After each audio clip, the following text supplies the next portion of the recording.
Hello friends, कैसे हैं आप सभी लोग। आज मैं आपको बताऊंगा, कुछ बच्चों का कमेंट आया था कि बोर्ड एग्ज़ाम के बारे में कुछ मोटिवेशन दे दीजिए। तो आज मैं आपको बोर्ड एग्ज़ाम के बारे में कुछ तरीके बताऊंगा, कुछ मोटिवेशन टाइप का जो है, जिससे कि आपको बोर्ड एग्ज़ाम में अगर अप्लाई करते हैं तो कुछ बेनिफिट ज़रूर मिलेगा। आइए शुरू करते हैं। तो शुरुआत करते हैं अनसीन पैसेज से। तो बच्चों, सबसे पहला काम आप क्या करेंगे कि रीडिंग टाइम आपको मिलता ही है, क्वेश्चन पेपर को बहुत ही केयरफुल्ली रीड करेंगे और अनसीन पैसेज कम से कम एक या दो बार आप अच्छी तरह से रीड करेंगे और क्वेश्चन पढ़ेंगे और क्वेश्चन पढ़ने के बाद आप उनके जवाब सर्च करेंगे। दूसरी बात यह है कि कभी कभी आपको क्वेश्चन मान लीजिए समझ में नहीं आता है कि इसका आंसर क्या होगा, तो आपको एलिमिनेशन मेथड अपनाना है। मतलब कि आपको ये देखना है कि अगर एक दो आपको लग रहा है कि ये तो नहीं होगा, तो बाकी जो दो बच रहे हैं चार ऑप्शन में, तो आप उनमें से देखेंगे कि ज़्यादा बेहतर कौन लग रहा है, तो जो सबसे बेस्ट होगा उसी को आप टिक करेंगे।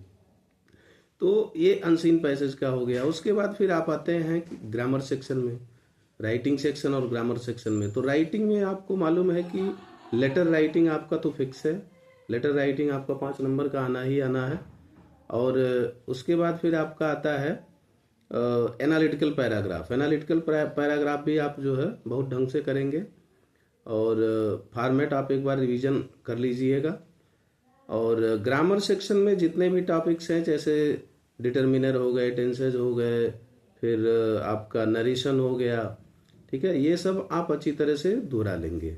उसके बाद आपको करना ये है कि एक्सट्रैक्ट बेस पे जब आएंगे आप, ये लिटरेचर सेक्शन में आएंगे, तो लिटरेचर सेक्शन में आपको एमसीक्यूज मिलेगा, एक्सट्रैक्ट बेस्ड क्वेश्चन मिलेंगे। और उन क्वेश्चन में आपको करना क्या है, वही काम कि आपको पहले एक्सट्रैक्ट को अच्छी तरह से पढ़ना है, ये डिसाइड कर लेना है कि ये किस चैप्टर का है, उसके बाद फिर उस हिसाब से आपको आंसर देना है।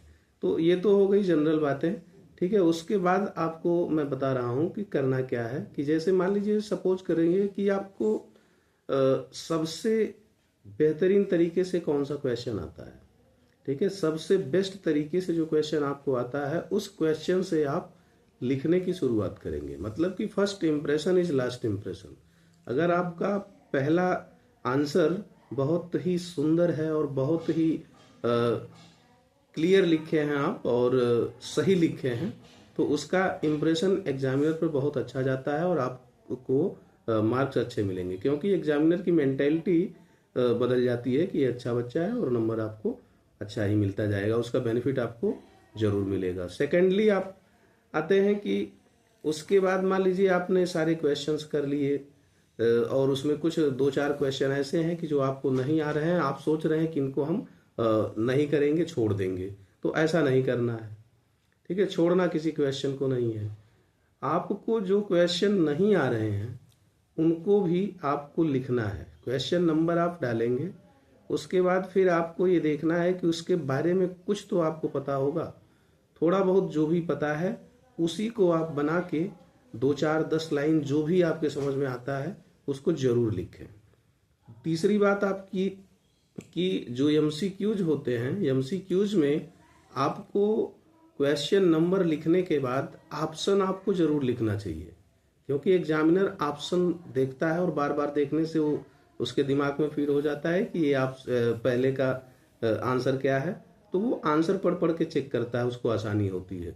बहुत से बच्चे क्या करते हैं कि ऑप्शन लिख दिए, जैसे फर्स्ट का ए, अब ए में क्या लिखा हुआ है आंसर वो चीज नहीं लिखते हैं, ये आपको नहीं करना है, ठीक है। ऑप्शन ए है तो ऑप्शन ए लिखने के बाद ऑप्शन ए में क्या लिखा हुआ है वो आंसर भी आपको कॉपी में लिखना है, ठीक है। ये तो हो गया सही तरीका, ठीक है। और उसके बाद आपको करना ये है कि जो भी क्वेश्चन आपके छूट जाते हैं और आपको लगता है कि ये हमको नहीं याद है, तो उसको आप कोशिश करेंगे लास्ट में, ठीक है। और थोड़ा बहुत जो भी आपको मालूम है उसी के बारे में आप अपने हिसाब से अपने सेंटेंस में बना बना के थोड़ा बहुत लिखेंगे। मतलब कि आपको कोई भी क्वेश्चन छोड़ना नहीं है, सारे क्वेश्चन करने हैं, सारे क्वेश्चन अटेम्प्ट करने हैं, सारे आंसर आपको लिखने हैं और सही तरीके से लिखना है, ठीक है।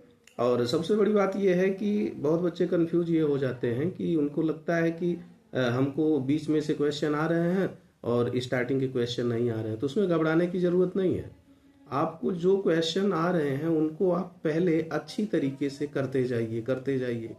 बाकी जो नहीं आ रहे हैं या थोड़ा बहुत आ रहे हैं, ठीक है, उसको आप टच करेंगे, ठीक है, और लास्ट में आप ऐसे क्वेश्चन को करेंगे जो आपको बिल्कुल नहीं आ रहा, ठीक है। तो आपको जो बिल्कुल नहीं आ रहा है उसमें आप क्या कर सकते हैं कि आप अन्य आंसर का सहारा लेके थोड़ा बहुत कुछ मिलता जुलता उसमें आप कुछ भी डाल सकते हैं, जिससे कि आपको कुछ बेनिफिट तो हो ही जाएगा। तो ये थी जो है बोर्ड एग्ज़ाम के बारे में कुछ अच्छी बातें। तो इन सब बातों का ख्याल करिएगा और एग्ज़ाम में रिलैक्स होके बैठिएगा, ठीक है, और कोई जल्दबाजी नहीं है। बस रिलैक्स मोड में आप करेंगे तो सारी चीज़ें याद रहेंगी। किसी भी प्रकार का स्ट्रेस या कोई भी तनाव नहीं लेना है, ठीक है। तो ये थी कुछ इम्पोर्टेंट बातें। तो इन सब बातों को आप अप्लाई करें और अच्छे मार्क लाएं। Best of luck for all the student. Thank you.